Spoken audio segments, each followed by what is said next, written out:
दोस्तों, इस वीडियो के माध्यम से आप लोगों को बताएंगे दो ज्ञान की बातें। एक सूर व्यक्ति ने किस प्रकार से बताया है कि अपने से सामने वाले व्यक्ति को कैसे पहचानें, उसकी पहचान कैसे करें, उसके चरित्र की पहचान और उसके नस्ल की पहचान कैसे कर सकते हैं। देखिए, एक सूर व्यक्ति ने किस प्रकार से समझाया। इस कहानी के माध्यम से आप लोगों को समझाएंगे, बताएंगे। इससे पहले दोस्तों, अगर आप हमारे चैनल हिंदी कहानियाँ पर पहली बार आए हैं, नए दर्शक हैं, तो कृपया हमारे चैनल को सब्सक्राइब जरूर कर लीजिए। कहानी कुछ इस प्रकार से है। एक समय की बात है, एक राजा ने एक सूर से कहा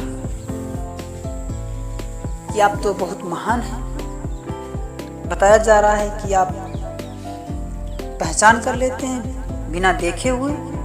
सूर ने कहा, हाँ बिल्कुल महाराज। तभी राजा ने सूर के सामने एक घोड़ी और एक बछेड़ी तैयार करके लाए और बताया कि महाराज, ये बताइए कि हमारे सामने एक बराबर के दो घोड़े हैं। इनमें तो आपको ये पता लगाना है कि कौन सी घोड़ी है, कौन सी बछेड़ी है। सूर ने कहा, बिल्कुल बता देंगे महाराज, आप चिंता ना करें, हम बता देंगे। लेकिन इन्हें 2 घंटे के लिए कड़ी धूप में बांध दीजिए, दोनों को एक साथ। राजा ने आदेश दिया और उसी प्रकार से दोनों घोड़ियों को धूप में बांध दिया। 2 घंटे के बाद सूर से कहा कि ठीक है, अब 2 घंटे पूरे हो चुके हैं, आप अब पता लगा कर बताइए कि कौन सी घोड़ी है और कौन सी बछेड़ी है। जैसे ही ये बात कही, सूर ने तुरंत आदेश किया, महाराज दोनों को एक साथ छोड़ दिया जाए।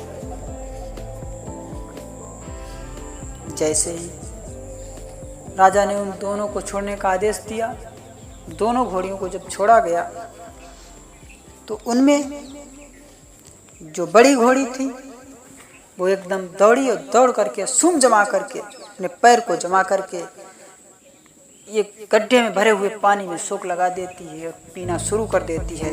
और बछेड़ी एक बार दूर से चक्कर लगाकर आती है और उसके मुंह के सामने, घोड़ी के मुंह के सामने पानी पीना स्टार्ट करती है। तभी सूर महाराज कहने लगे, देखिए राजा, अब आप ये समझ लीजिए कि जो एकदम डायरेक्ट आकर के सूंड जमा करके, पैर जमा करके पानी पीना स्टार्ट किया, ये घोड़ी है। और जो बाहर से घूम कर के आई है, सामने से एक चक्कर लगा करके आई है और उसके मुंह के सामने पानी पीना स्टार्ट किया आगे से, ये बछेड़ी है। राजा ने ये बात मान ली। राजा ने तुरंत आदेश किया, ठीक है, आप महान हैं, लेकिन आप एक शर्त और है मेरी। अगर आप इतने ही ज्ञानी हैं तो कृपया कर हमारी रानी की पहचान बताइए। तभी सूर महाराज कहने लगे, महाराज अब ऐसा मत करिए, आप मुझे दंडित करेंगे अगर हम आपकी पूरी बात बताएंगे तो। राजा ने कहा, नहीं, मैं किसी प्रकार से आपको दंडित नहीं करूंगा। अगर आप सत्य बात बताते हैं तो कृपया इस बात को भी बताइए। तभी सूर ने कहा, ठीक है महाराज, अब आप ऐसा करिए, मेरे सामने से अपनी पत्नी को अभी निकालिए, इसी वक्त, तुरंत। सूर महाराज ने जैसे ही ये आदेश दिया, राजा ने तुरंत ही अपने आप आदेश किया कि रानी को तुरंत ही सूर के सामने से निकलना चाहिए। लेकिन रानी को ये बात पता लगी तो रानी ने 1 घंटा अपने सजने धजने में लगा दिया। जब सजने धजने में 1 घंटा बीता, सूर महाराज कहने लगे, राजा बहुत समय बीत गया है, जल्दी करिए कृपया। तभी राजा कहने लगे, ठीक है महाराज, बस कुछ ही वक्त में रानी आने वाली है। जब रानी सज धज के सामने से निकली, तभी राजा ने पूछा, महाराज रानी निकल चुकी हैं, अब आप बताइए। तभी सूर महाराज बोले, महाराज आपकी रानी जो है ये किसी राजा की लड़की नहीं है, एक वैश्या की लड़की है। जब ये बात राजा के सामने कही तो राजा क्रोधित हुए, लेकिन क्या कर सकते थे, वचन दे चुके थे। तभी उन्होंने कहा, ठीक है सूर महाराज, आपकी बात मानी, लेकिन एक बात और हमें बताइए, अन्यथा ये बात नहीं बताते हो तो हम आपको सूली लगवा देंगे।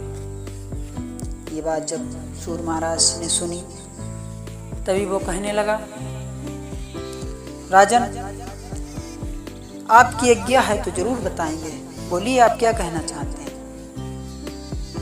जब ये बात राजा ने सुनी कि हाँ ठीक है, ये तैयार हो गया है, तो अब ये मेरे बारे में बताइए।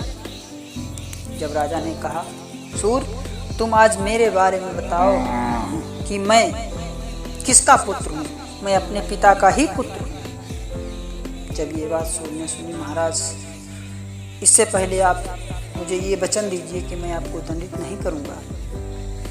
तभी राजा ने आदेश दिया, नहीं बिल्कुल नहीं। जब ये बात सुनकर के सूर महाराज ने कहा, ठीक है, तो आज मैं बताना चाहता हूँ महाराज, आप एक राजा के पुत्र नहीं हैं, आप तो एक महान राजा के पुत्र नहीं हैं, आप एक गरीब के बेटा, एक गरीब व्यक्ति के बेटा हैं। आप अपने राजा के खुद के पुत्र नहीं हैं, आपको किसी गरीब आदमी से जन्म मिला है, आप उसके पुत्र हैं। ये बात सुनकर के राजा क्रोधित हुआ और उसे सूली देने के लिए तैयार हुआ, तुझे सूली दे देंगे, ये क्या बक रहा है तो। लेकिन उसने कहा, नहीं महाराज आप वचन दे चुके हैं, इसके लिए आप मैं प्रमाणित करके दिखाऊंगा।